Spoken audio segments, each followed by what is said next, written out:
Okay, let's talk about something we all do, probably dozens of times a day without even thinking about it.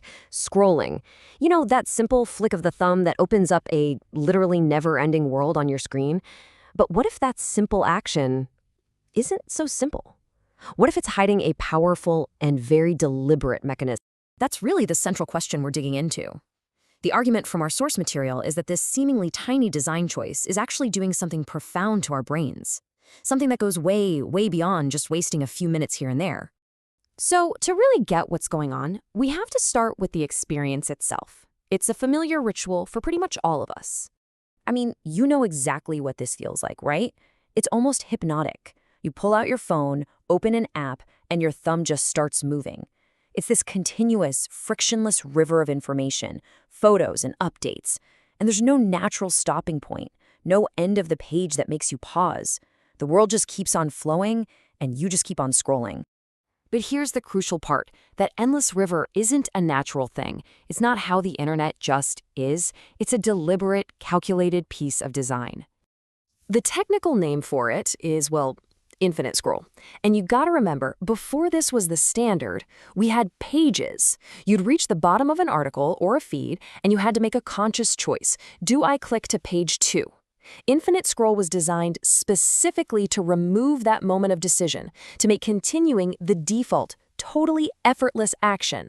So yeah, this isn't an accident. It was put there with a very clear purpose, to keep you engaged by removing any and all friction. But as our source material points out, this very intentional choice comes with some deeply unintentional consequences. And this is where the whole thing gets so much bigger than just a design trick. It doesn't just change how we use an app. It creates a whole psychological state, a trap, that the source calls the perpetual present. Just look at the contrast here. The promise of the infinite scroll is amazing, right? A bottomless well of connection and learning. But the reality, the argument goes, is that it locks our attention onto the immediate now, creating this constant rolling present moment that we can get stuck in. And when you're locked in that perpetual present, other time horizons just start to dissolve. The urgency of the new thing popping up on your screen pushes aside any reflections on the past, and maybe more importantly, any plans for the future. They just kind of fade into the background.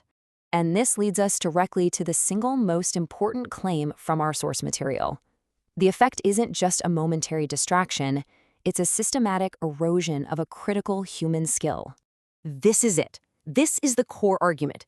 The design of the feed is constantly rewarding our brain for focusing only on what's right in front of us right now. And when you do that over and over, it systematically weakens the mental muscles we need for long-term thinking, for planning, and for delaying gratification. You can almost see the dominoes fall, can't you? It starts with a simple design choice. That choice creates the psychological trap of the now, which in turn erodes our ability to plan for the future.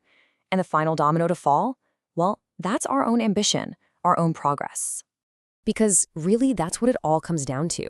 To be ambitious, you have to be able to imagine a future that's different, that's better than right now.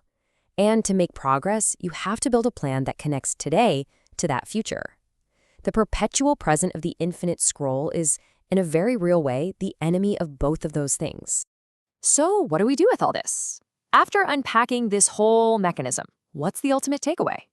I mean, we've seen how a simple scroll is actually an intentional design trap, one that reconfigures our entire sense of time, erodes our ability to think about the future, and can ultimately act as a barrier to our own ambition. It's a pretty wild journey from a minor habit to a major force in our lives.